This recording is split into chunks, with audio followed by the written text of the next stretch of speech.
Good day and welcome to your favorite sport program on TV, 360 Sport.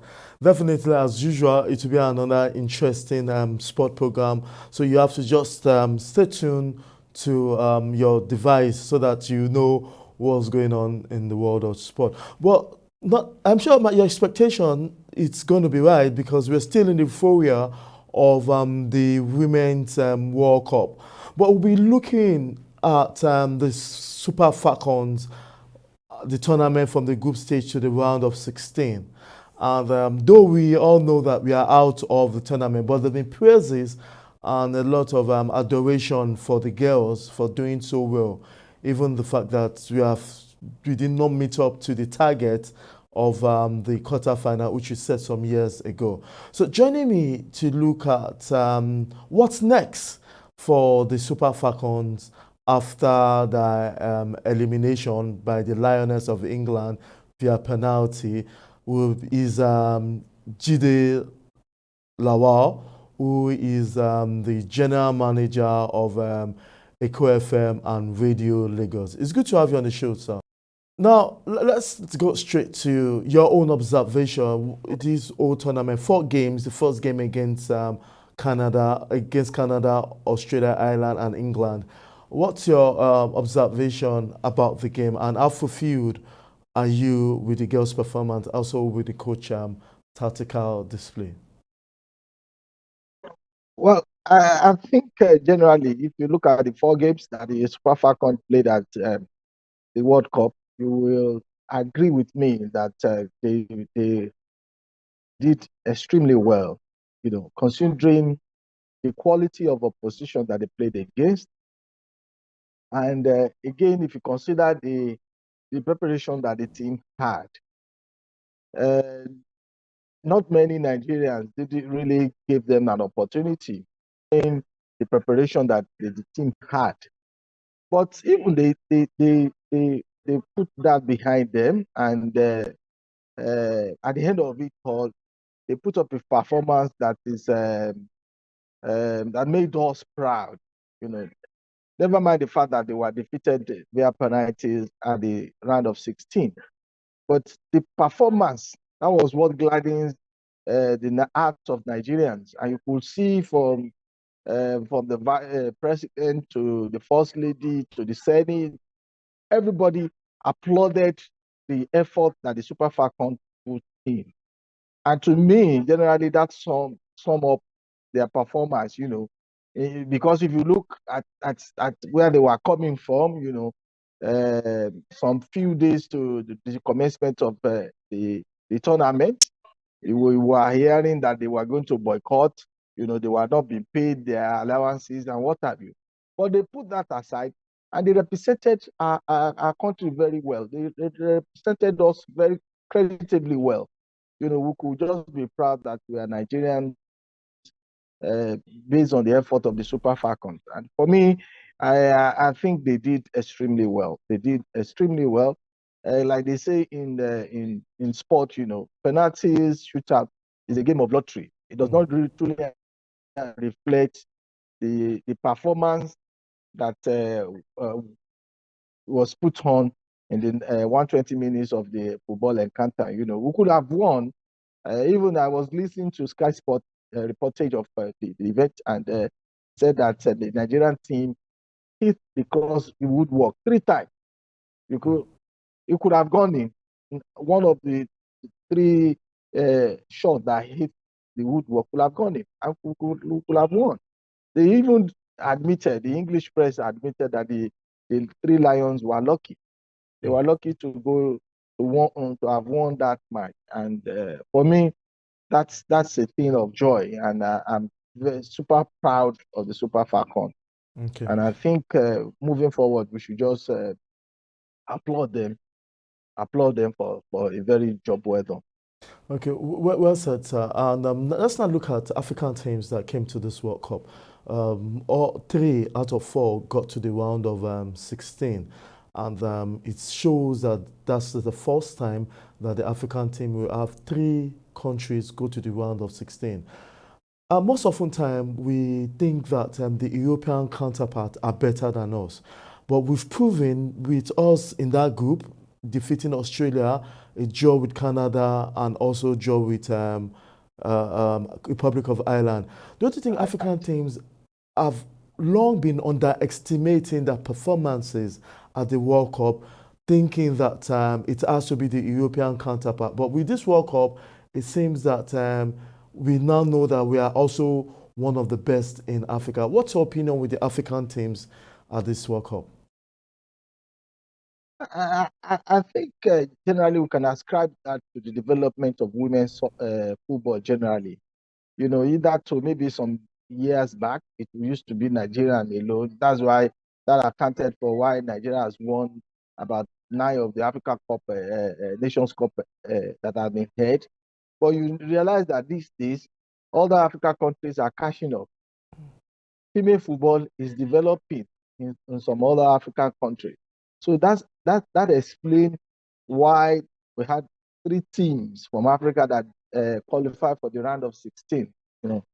Well, for me, I think it's the level of the interest the game has gathered in all those African countries, the level of development that has also coming into those countries, and of course the worldwide focus on the female football. For instance, in some African countries now they have the league. Apart from the fact that they have the men league, they have women league as well. So that is also explained why it's on the global stage they're now doing well. Don't also forget the fact that there are some African export as well.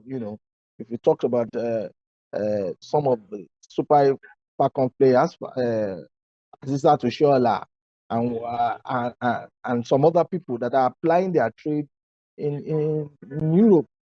So it's assemblage, it's a mixture of of all footballing culture. They have been exposed to various footballing culture and they brought that to the national team, reflecting in the performance in their national team as well. So for me, it's the interest, the development, and the global attention on female football. So that explains why we have so many African countries that qualified, 3 African countries that qualify for the round of 16. That also explains their performance at the global stage. Don't also forget the fact that some of those female teams were also coached by foreigners as well. Mm. So and it's becoming a profession now. Female football is a profession now. It's not. It's just a typical men football. So that explains. So in my opinion, that explains why we have uh, many African teams that has qualified for the round of 16 at this ongoing Women World Cup. Okay, thank you. And we know when the World Drum before the World Cup have some issues with the NFF, most especially the NFF communication director, Olajuwe. Put that aside, we were all thinking his performances with the Super Falcons wasn't something to write home apart from statistics and the reports we have. But now we've seen that has changed overnight.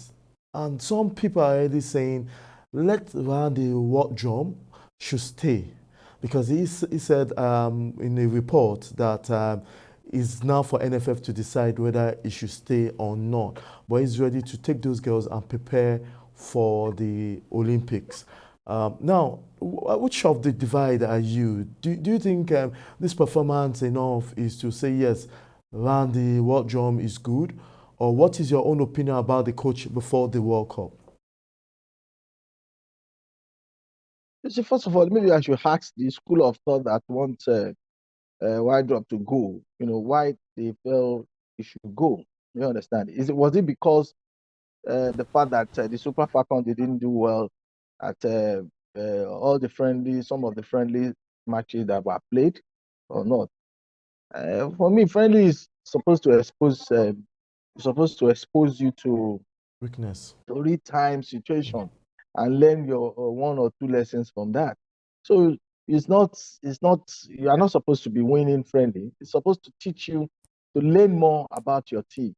And if the objective of that has been achieved by the fact that they didn't win much of the friendly matches that they played, and it now reflected in the real tournament, the performance in the real tournament. So why should we ask him to go? So for me, I don't belong to that school of thought. I think we should give him time to continue to implement, to continue his work and to implement what is he's currently doing. I believe that giving more time and more importantly, if you have a very good preparation, because it's very important. Preparation has always been the being in both male and female football. You know, if we have a very good preparation, I'm sure that the Super Falcon will do very well in the Olympics. So for me, I think the coach should be left alone to continue to do the job. He should be provided with all the wherewithal to do the job and should be given all the necessary support and assistance in discharging his duty. Is for me, you can see from the performance of the Super Falcon that they weren't just playing because they were playing according to plan. The Super Falcons became overnight became a very difficult team to play against. You could see that they just considered one goal in 4 matches. It's not small achievement, and they played against some of the best in the world: Australia, Canada, England. You could maybe Ireland was only the underdog there, but they played at or, the 3 matches that they played against some of the superpower in women football. This was only Australia that scored against us. So for me, it's not an accident. That's not an accident. It's a product of proper planning, proper coaching. You understand? So why would I want to discard such a coach that has manifested his principles, his style on the Super Falcon? I think he should be given the necessary support to continue doing what he's doing, the great job that I think he's doing. Okay. That's the school of thought that I belong to. Definitely, in time goes by, we'll see what the Nigerian Football Federation will say on that. But we expect that this World Cup should bring more girls to football. And we all know that there's still some hurdles and there's still some school of thought in our country that will not, I don't know whether that has totally been eradicated, to see some girls not at participating in football. I want you, from your leadership point of view, to tell us what should be done to still enable more girls to participate in football, because I still believe that some parents, some guardians, some sets of people that will still believe, or do you also believe that that era has totally been eradicated, that the whole country, male and females, has embraced football for women and for girls? Well, we cannot rule out the fact that some people might still hold on to their age-long belief about women football. If you ask moralists, for instance, they might tell you it's not good. If you have people that are religious, they might tell you it's not good. You understand? So there is no way we could not rule out that. But for me, I think the global performance or the performance of the Super Falcon will help drive home that point, among parents, guardians, caregivers, what have you. That yes, you can be a female and you can still play football. You know, I think we can go a little bit further by doing a whole lot of enlightenment. If they see role models like Asisa Toshuala, all others as well. What was Asisa Toshuala has been 5 times Africa Footballer of the Year. People should look up to. I want to be like Asisa Toshuala. I want to be like Alozie. I want to be like this area. Okparanoshu, and what have you. So for me, I think it is more or less a global effort. Having said that, I think what is also important is that even whether it is female or male football, it is important that the girl or the person concerned, the footballer, is also educated. Beyond playing football, because you cannot play football forever. It is also important that you have education or you have a skill, so that at the end of it, at the end of your career, there's something that you can fall back on. You won't finish playing and people will look at you and be shaking their head, or they will lamenting that you have wasted a large chunk of your life playing football. Football and education or skill is very important. Whether you are a female or a male footballer, it is important. So for me, it should be football and education or football and skill. They should go hand in hand. So if we have a situation like that, so many people want to go into football, and it's become so popular, and the barriers, the religious barrier, the moral barriers will be broken. So I think, for me, in my opinion, that's the way to go about it. We need to enlighten people the more. We need to also, encourage footballers to also, beside footballing, they should also embrace education and another skill. If you're not educated, be skillful in one part or the other. So for me, that will go a long way in Yeah, attracting more people to football, female yeah, football in particular. yeah. Thank you very much, Jide Lawal. We'll go on a quick break, and when we come back, we'll be running up with our last question. We'll be speaking with Jide Lawal, the general manager of Radio Lagos Echo FM, on what's next for the Super Falcons after the defeat yesterday against the Three Lions of England. Don't go away. We're still on 360 Sports.